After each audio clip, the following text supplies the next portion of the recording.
Right. I need you in the picture and Oh. wazero launch. All right. This is a marketing function, man. I know it's kind of alternative, unusual one. Awesome. Excellent. Thank you. Thank you.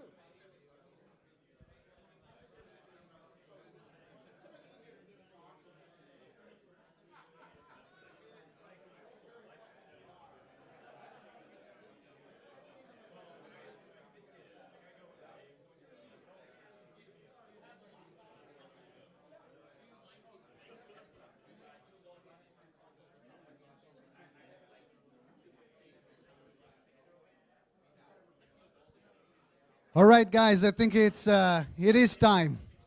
You will have a little bit. Hopefully, you will have a little bit to have some other drinks and food at the end of this. Please take your seat and let's get started. It's really exciting to be here.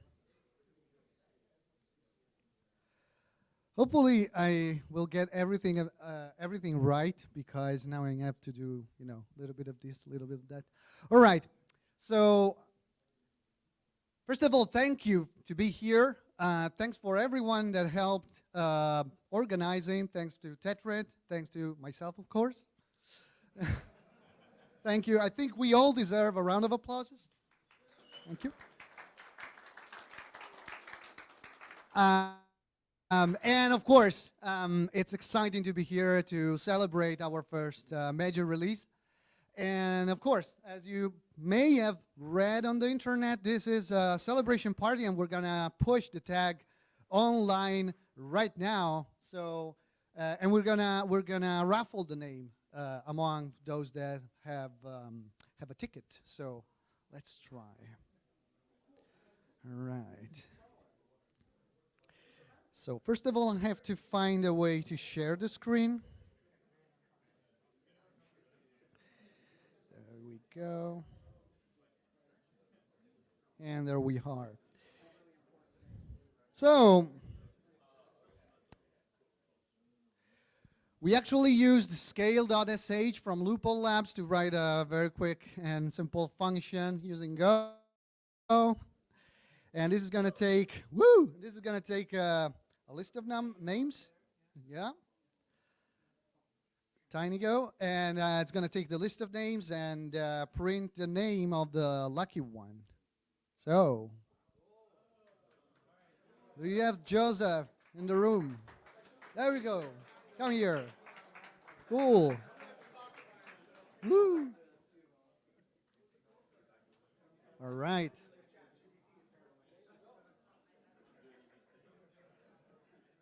All right, you just have to hit the return.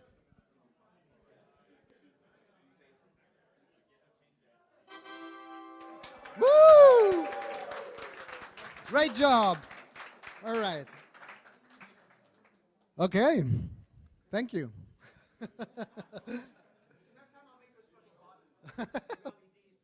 Okay. All right. And that was the first part, but please stay. All right. Now we're going to start with our lightning talks, right? Am I forgetting something? No? All right. Oh, right. Of course I'm forgetting something.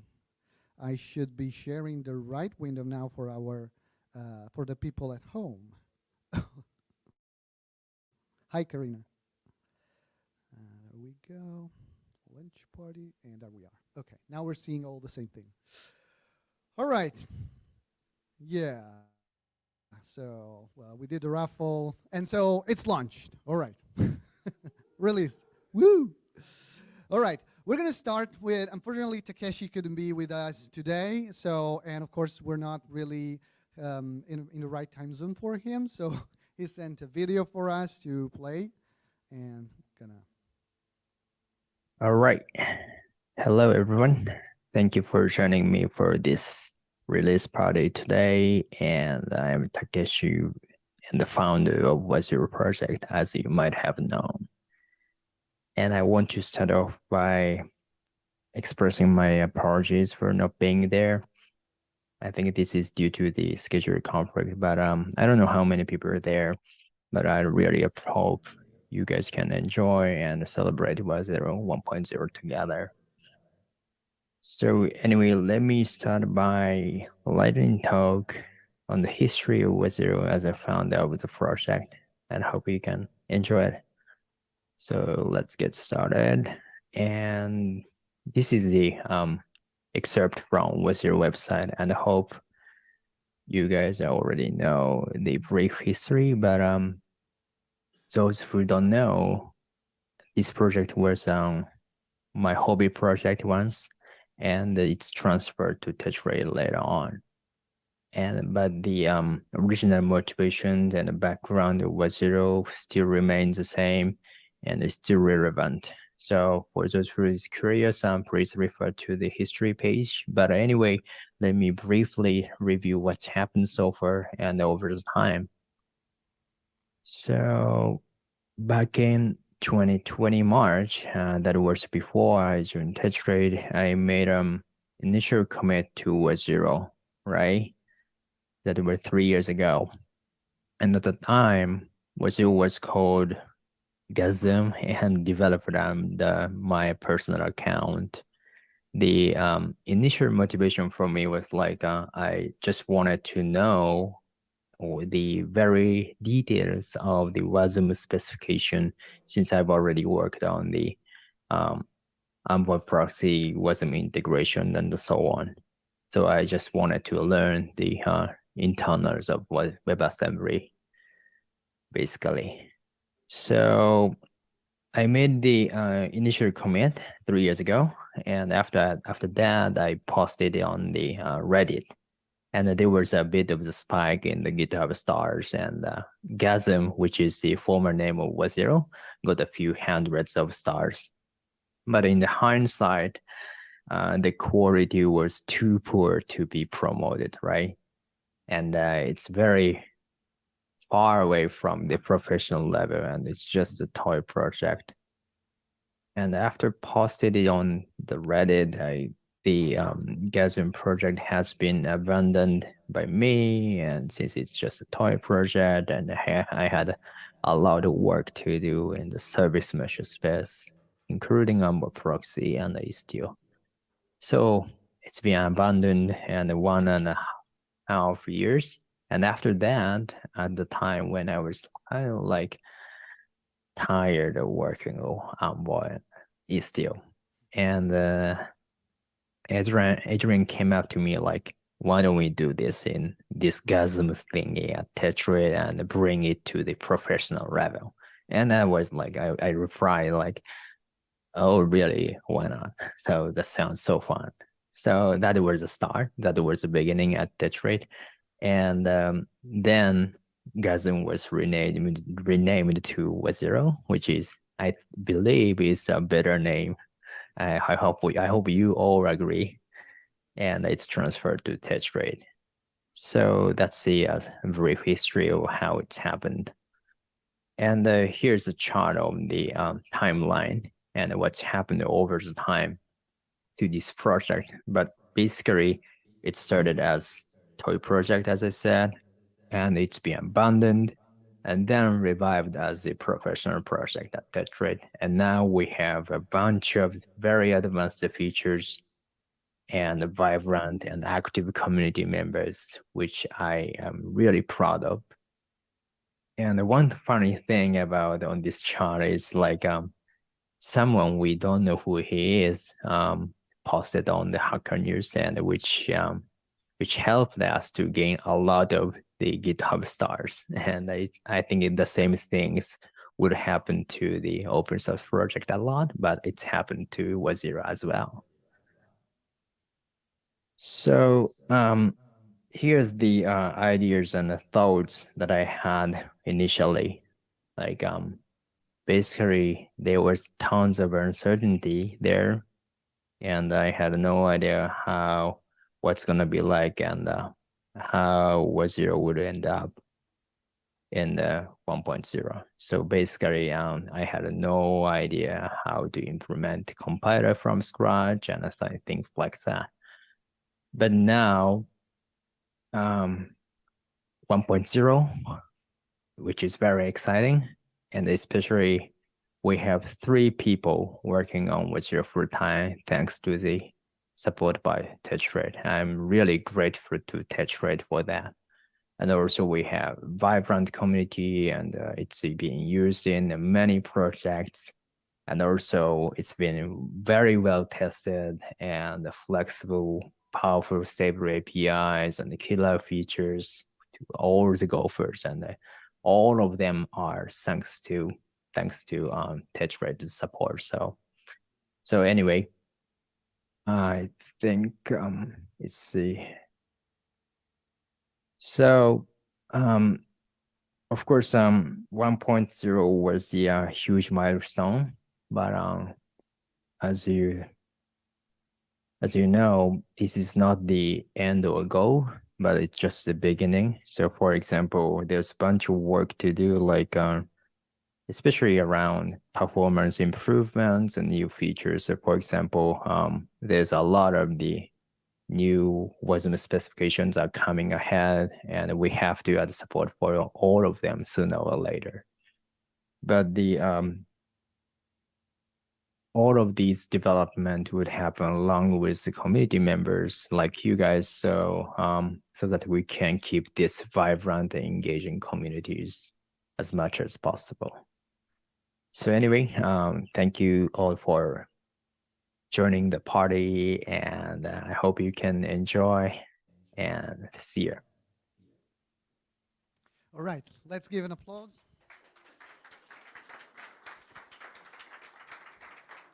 And I don't know if you noticed, but there was that graph of the GitHub stars, and as soon as I joined, it was a spike. And that's because I created a bunch of bots, just joking. All right, and then this was a little bit outdated because we actually have a new committer, and it's a committer from the community, and he's going to deliver a talk as well. All right. Hello, everyone. Go to the next slide here. Here he is. Our new committer. Hello. So my name is Achille. I'm the co-founder of Stealth Rocket with Julien, who's somewhere around here, and which is a company that is doing fun stuff with WASM. And we just bootstrapped. We started 3 weeks ago, so this is almost like lunchtime. Couple of things where you can find me, the kind of things that now it looks like self-promotion because I didn't know, but I got offered to be an official maintainer of wazero. But yeah, I contribute to wazero. Recently, we've been working on the WASI integration for Go, and like I mentioned, Stealth Rocket as well. I'm going to talk about 3 things that I love. wazero, and especially host modules. I think this is a very powerful feature of the tech. Type safety is also something that I think is very important. And performance. I do a lot of performance work when I can. So wazero is talking about the host function thing. This is kind of like the programmer-friendly API, though it has some limitations. For example, the pointer here is a 32-bit integers, so you need to like look it up in memory and stuff. It also, uses reflection underneath, so there's a little bit of a performance cost. And so if you want to get the full speed when you build a hosted function, this is kind of like this alternative API that you have to use, where you get stuff off of the WASM stack and then execute the code and then put them back on the stack. And you have to kind of declare the signature of the function, which I got wrong. Oh no, it's okay. The argument is just below. Basically, my point is this is hard to use, even though it's very powerful. So I thought to myself, well, maybe generics are a good thing to try to use to solve this problem. And so I just open source this repository, wazero, so, which is like ergonomy for wazero. But yeah, maybe we'll merge it in some days. And what you can do with it, so you have this types library, which is a set of generics types, and then a little bit of magic that I didn't show on the slide, but I will leave it to your curiosity to check it out. And what you can express, this is like the same host function, but now you have actual, Go types. Bytes here is a byte slice, so you can just, express your code in a much more programmer-friendly way. And also, the compiler checks type safety for you, so you can't really get things wrong. And that's it. Who's next? Oh.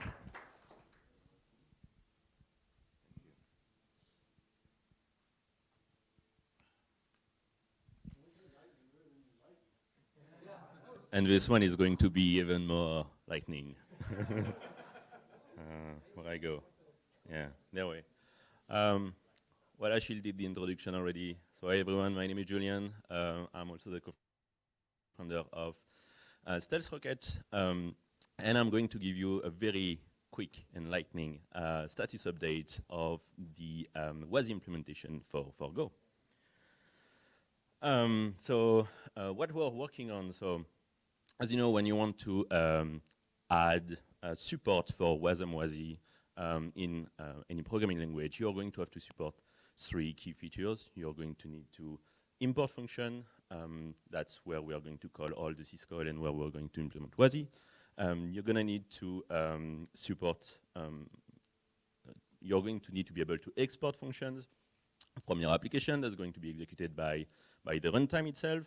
And then you're going to need to deal with the linear memory and so the memory management of WASM. So what does that mean for Go? So we are going to introduce 2 new pragma that you will be able to use to kind of compose the application that you want. The first one is going to be the WASM import. And like I was saying, that's where we are going to implement WASI. So we have a fully fledged WASI implementation, and that's going to be released very, very soon.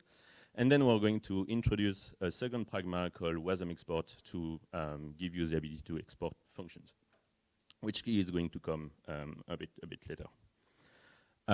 So for the implementation of WASI, we ended up using wazero a lot as the main runtime for the implementation.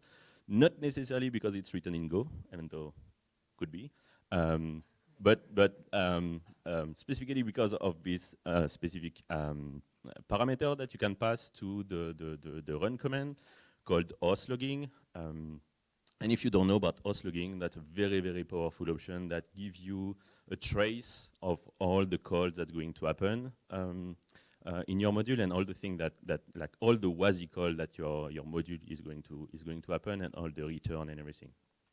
So like here, for example, you're going to do a pass 5 get and you will get the response and everything. So that feature was very like insanely powerful for us to actually debug things and move very, very fast. So thank you, Adrian, for that. That's insane.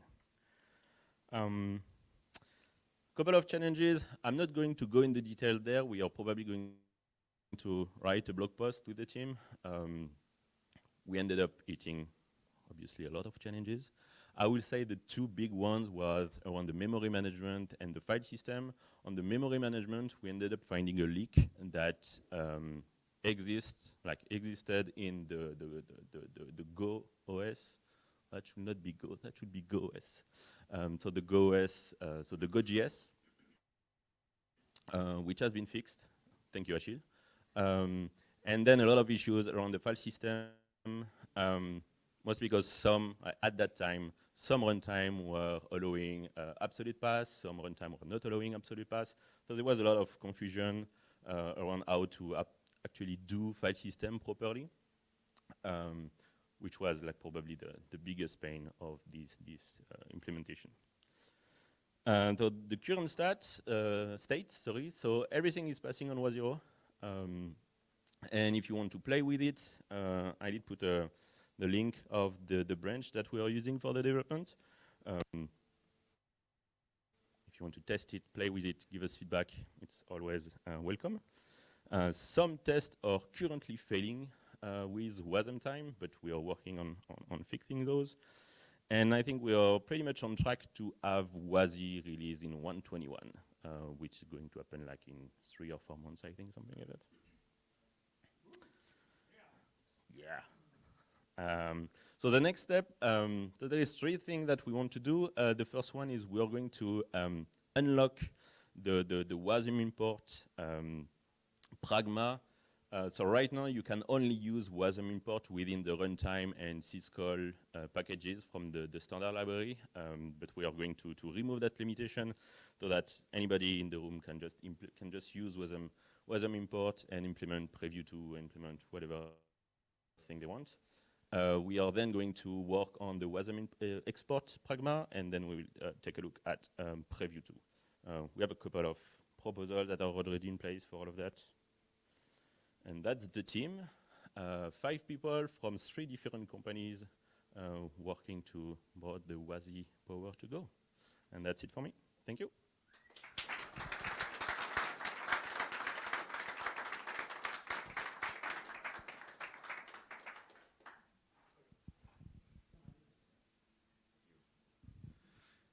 Thanks, Julian, Eduardo. Hi. So my name is Dan Phillips. I work at a company called Loophole Labs. This is the founder and CEO of said company. So his name is not on this slide, but I believe it's on the next one. So we'll see. Hey, yes, look, it is. Yeah. Great. Yeah, so we're going to talk about scale functions, the scale function runtime. We just released this last week. This is a function runtime that, under the hood, uses wazero. It's a good fit for us because we were sort of focused on Go first with this particular project. We wanted to find some alternatives around some of the issues that we found with Cgo, and we decided that we would like to have a dependency-free WebAssembly runtime. So wazero works really, really well for us, and also working with the team to work on new features has been really, really nice. And we've kind of walked through this stuff, had a few challenges, and we're just going to talk about the basic implementation in our Go runtime. This QR code, just because I know these people here are security minded, this actually does go to our website. It's not going to do anything to your phone or something. Yeah, right. So, right, this is kind of a phrase that people have said, maybe ironically and unironically. But this is actually our actual goal, right? So we really think that for WebAssembly to sort of move into a further adopted space, like it should just really be an implementation detail. And these commands, this is on our landing page, scale.sh. It's as simple as this to just get started. We also have a registry. There's an HTTP server out of the box, and you can just get started like this. You do scale new hello.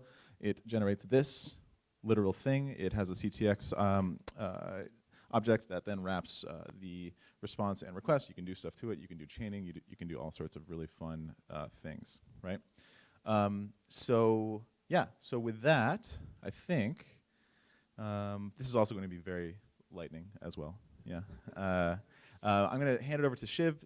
When I joined the company, he talked to me about this project. It actually kind of started out as an idea of how we can make middleware easier, and how we can sort of use middleware from different ecosystems together, because certain things you can have big performance benefits in one language that you don't get in another language.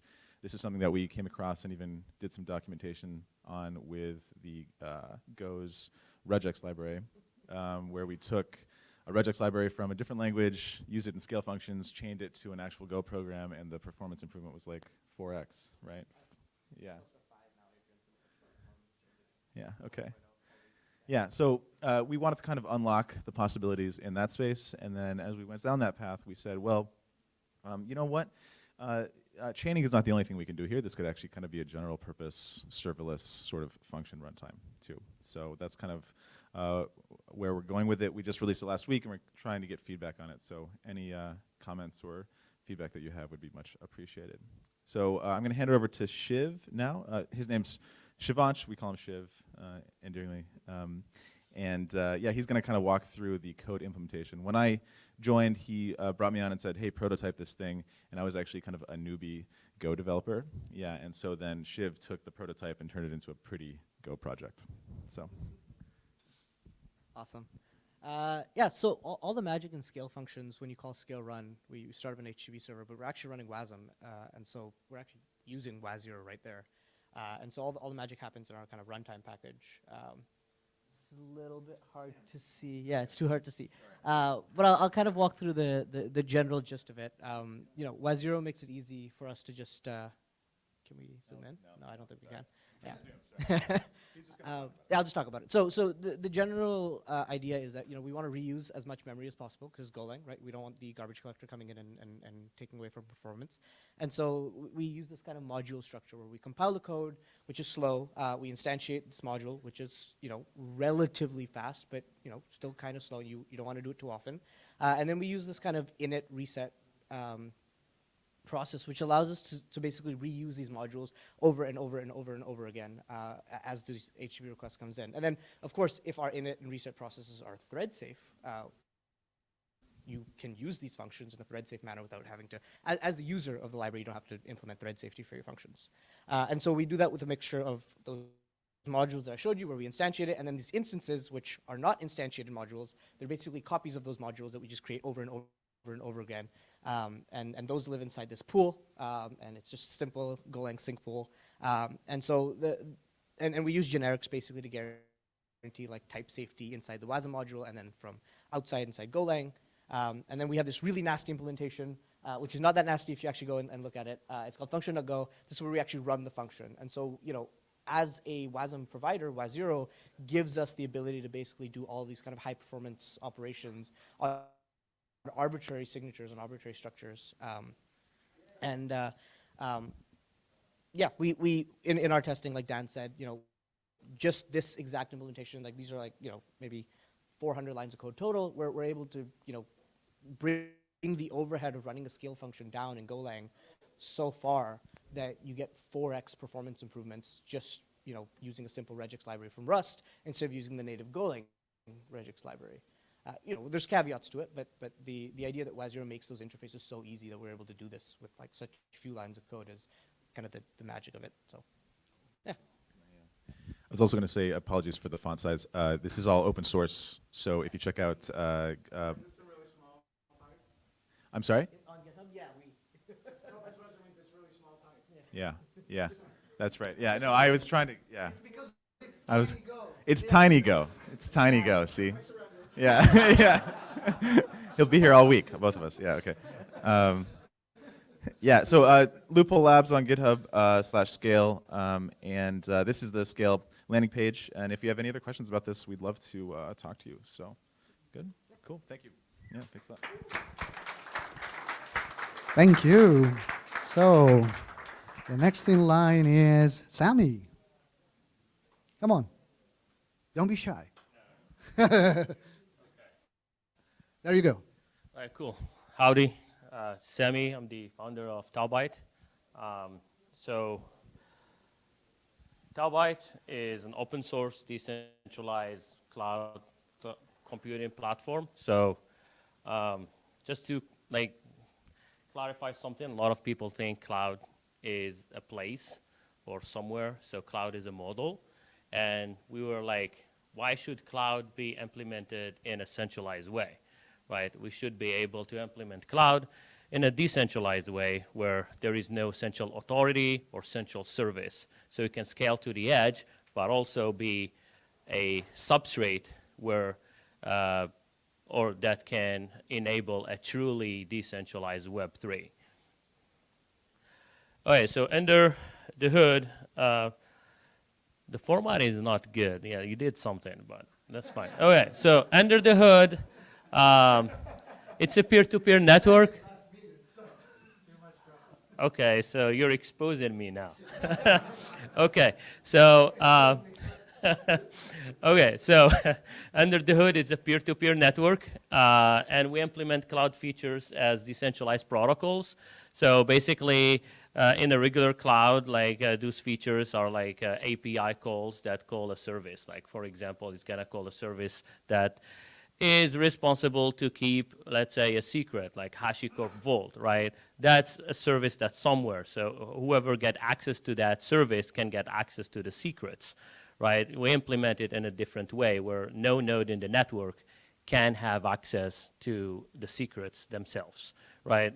We implement different protocols to do that.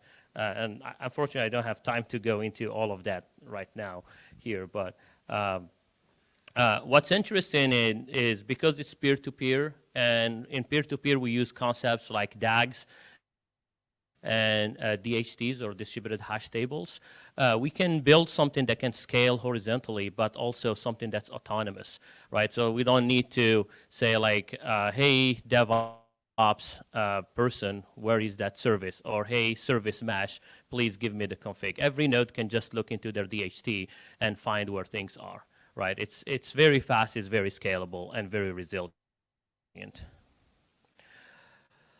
Obviously, we use WebAssembly, so we use it for two things. One is very obvious, right? So it's serverless functions, like Scale is kind of like doing that, right? And Spin, and the guys from Spin are here too, like is doing that. But Taobot is like a cloud computing platform. It's not like just a runtime. And we also use WebAssembly for what we call smart ops or serverless ops. A good example of that is in 5G, for example, you don't want to provision a function that needs to run in a specific 5G slice. So the smart ops code will make sure that the slice is there and eventually provision the slice, right? You might need to run code only on a node that, for example, is taking ETH or something, right? You might need to run code only on a node that has GPU and so on. So smart ops can do all of that. And they're all powered by WebAssembly. And under the hood, I mean, we created an interface, but we really love wazero. So we mainly focus on wazero for the last year or so. And the reason is, like, it's Go, and we can move fast, right? So unfortunately, we started doing this before the generics, so we did a lot of reflect, right? So for example, we have this little reflect thing, and we declare our functions, and we implement things very easy, right? So like functions that we declare just start with a W underscore, and then they're all exported, right? And on the other side, but we'll look into your stuff. We might get rid of reflect. It is slow, but your stuff wasn't around when we did that. So like we've built all of that with a few principles. Like one of the principles was it has to be decentralized, and we shouldn't have like any centralized node. It has to be made for developers, so we shouldn't have DevOps or any complicated things to do with deployment, and anybody should be able to deploy their own cloud.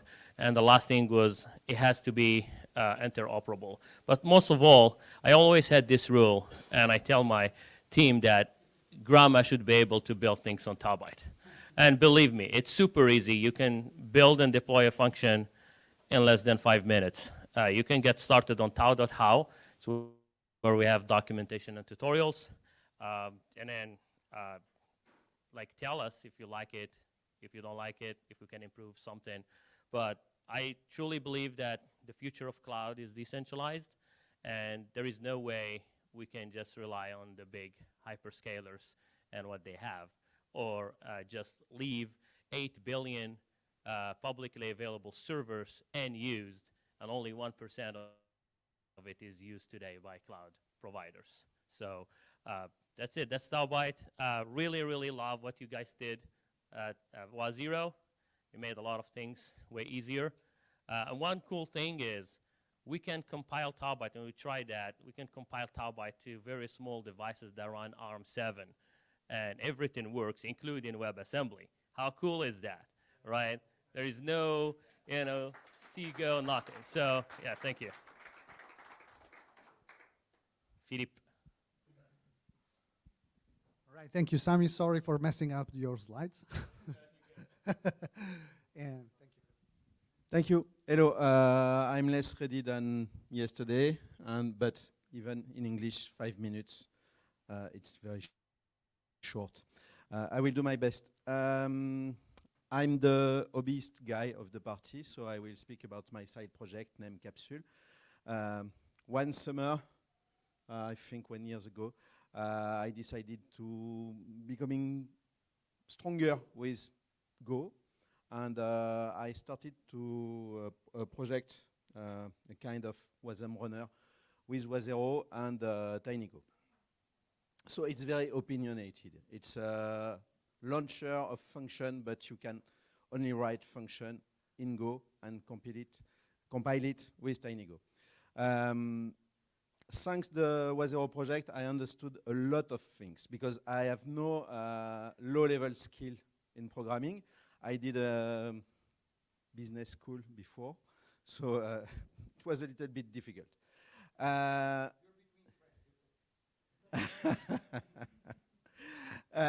So I understood quickly that I cannot use string for doing my hello world demonstration, and only numbers. So it was pretty hard for me. I'm a JavaScript developer, JavaScript and Java developer. So, thank you. So I understood thanks to the samples of the wazero project and a good friend, Dr.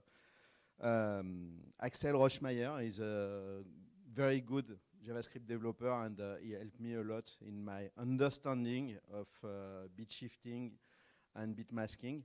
I understood that I have to play with the WASM memory. So just to use a string in a function and return a function, I understood this summer that I have to copy the string to the memory.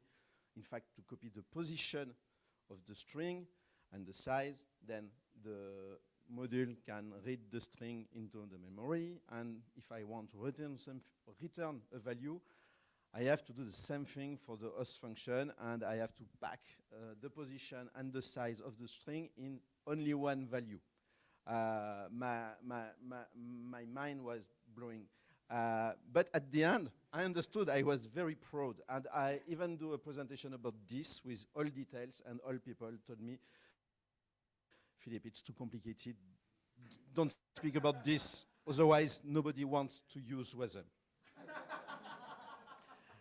Then, finally, with that, I did I don't know, my specialty is to do a lot of side projects, but I did one named Capsule. It is a host application. At the beginning, it was a HTTP application server, and the goal was to serve TinyGo WASM plugin on a Raspberry Pi 3A+, and some week after, it was a CLI, a MQTT client, a NATS client, and then you can create plugin as microservices or as MQTT and NATS publisher. And I provide some host function to connect, for example, to Redis, Couchbase, because I love a lot Couchbase, read files, log, memcache, etc. I use it for my day-to-day job, because at GitLab I have to help my customer to do some CI/CD pipeline, and it's easier for me to use Capsule than Kubernetes, so and it's quicker. The source code for a plugin is very simple. You just have to define a handle function, and then you use it like Express.js, for example. It's my favorite JavaScript, not JS framework. And you just have to define which handle you are using. It's very easy. So as you said, your grandma could use it. Next, so this morning, because I didn't drink too much yesterday, I published the new version, thanks to you, Eduardo. It's very nice because at every new version of wazero is doing pull request on my project, and I have just to merge it, and everything is fine. So I was very surprised because my new version is twice faster as usual. So bravo. So my next plan, I will work on it this summer during my vacation, as usual, is to split. In fact, Capsule is a big, big monolith, and I was a noob in Golang, so my source code is special. But I learned a lot of things, so I plan to split the project in several projects. I am inspired a lot by the XTSM project. So I plan to do a small layer, a kind of SDK for the host application, and I will try to do something more cleaner than what is available now. So and it will be for the version 1, and the next version probably will be Kubernetes oriented. And the next one, I will try to learn Rust, so we'll see. But next year, I think. Thank you. And thank you for all the praise, but I don't deserve it because it's all from the team. It's about all the rest of the team. I just joined the team, and so I'm the newbie. I don't do performance, honestly, yet. And so the next speaker is Mauricio. He's going to talk to us about Dapper.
We lost the stream. Yeah, we lost the Are we cam good? Are we back? Yes. Great. Okay, so let's start with the presentation. Dapper. Dapper is a distributed application runtime. It's a CNCF project. It's incubating the last year, I think. But what it provides actually is a set of common APIs to interact with infrastructure.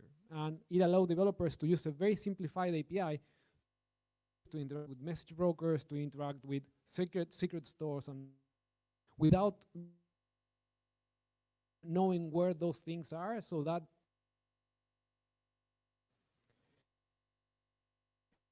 some of these components, right, like as I mentioned before, can allow you to, for example, your application to send events, to consume secrets, and now we are adding for workflows as well, which is kind of interesting. And Dapper work in a way that your application does all these things. The only thing that we will do with Dapper is install a sidecar right beside your application, these APIs, so you can connect a store state, emit events, consume events, and all that stuff. Pretty simple. You can interact with all these things using Go, or you can actually requests or gRPC requests. And in this case, this is just how do you consume the state store. In this case, you just create a client, and then you just use that very, very simple method, get state, to get state store. It doesn't really matter where that state is stored, or you have the save state method state, right? The same with publishing messaging or consuming secrets or all the other stuff that we can do. But the problem that we see, it's not the problem, but the way that this works is that you have an engineering team installing Dapper in your Kubernetes clusters and then configuring all these components, what the state store is, what the PubSub component is to send messages, and they know if it's a Redis database or if it's a Postgre database. And the same happens with right? So at the end of the day, the application developer write their code, just their features that they want to write, will have all these middleware components configured there in a separate container that it's running. happens when you do this is that you as a developer, you kind of like lose control of what's in there. This is in there. You can just not change that. That's a binary that you can configure, but you cannot go and custom. If you want to add some kind of functionality there, it becomes kind of like a problem. Again, because we provide a set of default behaviors, but you cannot do whatever you want. And that's where wazero come into play, right? By having kind of like this zero dependency WebAssembly runtime, because Dapper is being written in Go, we can actually include the WebAssembly runtime in our. That can allow scenarios like this where you want to customize, the request, add a new filter, and you can do that by configuration, right? Like you create a configuration to specify there which WASM file implement that filter. That filter can have access to the content HTTP WASM, so it can actually intercept the request that we are sending to the sidecar, change any way that you want, and then just proceed with the other filters. Right, open here, so you can actually specify that WASM file using an OCI image, so you can consume registry as well, which makes a lot of sense. And as I mentioned at the beginning, because time, I think that this is a very good set of here. I was talking here like with WASM.io and with the folks from WASM, and all these specs because we are actually implementing the same behaviors. We have the same interfaces to enable WebAssembly developer all these resources. They are doing something that is super similar to what I've shown you here in the space in the Kubernetes land. So I think that there is a lot of room for collaboration involved with these initiatives. And I think that wazero is there at the center of everything. It's enabling us to run all the implementations out of the box for developers, both in the cloud-native space or WebAssembly space, to basically get all this out of the box for almost free.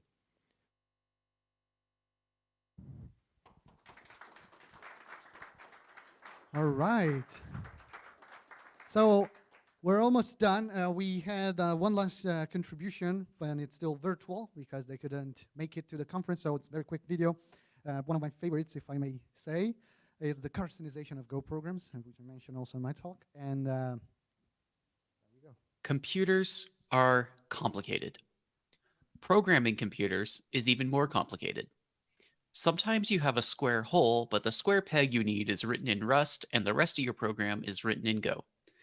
Linking these two worlds together like this is a painful process fraught with peril, fear, terror, utter torment, and lemon-scented moist towelettes. Normally, if you want to call a Rust function from Go, you need to expose a C interface in Rust and then bind to that C interface with CGO. This does work. It's a thing you can do, but it only really works the most reliably at very small scales. The main problem with doing this is that it breaks people's semantic expectations of how tools should work. When Rust compiles .so files that link against your program, they also link against system libraries. This isn't normally a problem, except if you have people like me around that use a hipster distro where everything is different. You also have to maintain a separate .so file for each OS and CPU architecture combination you support. Your build step, no longer Go build, it's in Makefile land. So imagine a world where you could just put one binary blob into your Git repo and have that just work everywhere, without making your build more complicated than Go build, without configuration when people are building the code. Imagine how much easier that could be.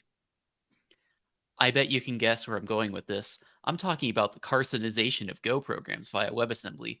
This is how I snuck Rust into a Go shop. Why? Mastodon. Mastodon uses a protocol called ActivityPub to federate posts. ActivityPub posts are formatted in HTML.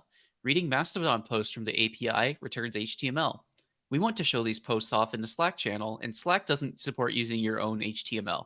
It has its own bespoke markup format called Slackdown because of course it does. There was nothing off the shelf to handle this in Go. I assume that this problem is fairly novel, or all of the solutions were just locked away in private repositories away from everybody. Anything that was close to this just made atrocities of the text that I couldn't customize my way out of. Then I remembered a Rust library that I use on my blog, lol HTML. Lol HTML is a streaming HTML parser / rewriter. I use it on all my blog for all my HTML shortcodes, and I know it lets you mangle HTML into other formats with element handlers. Mastodon has a list of HTML tags it'll send out over the API, so I use that to assemble a little test program in Rust. When I wrote this program, I made it in a fairly naive way. I took HTML over standard input and had it emit slack down on standard output. This just so happens to be one of the core parts of the Unix philosophy. Programs should be filters that take input in one end and transform it into output on the other end. This made it trivial to test against arbitrary HTML from the Mastodon API, and I was able to get things down to the output format I wanted. Then comes integration. I already knew I didn't want to deal with the surreal horror that is dynamically linking Rust into Go, but I could figure it out if I needed to. So on a lark, I decided to just try compiling it to WebAssembly and see if that works. It did. I then applied some optimizations, and I got it down to a 200 kilobyte ball of mud that did exactly what I needed. All I needed to do then was to glue it into the Go program with wazero. Wazero made this trivial. I overrode the input and output buffers and had it kick things off as needed. At first, my code was very lazy and slow, but it worked. The only step was go build, just like I wanted. I committed the wasm blob to Git and shipped the hack. It worked perfectly.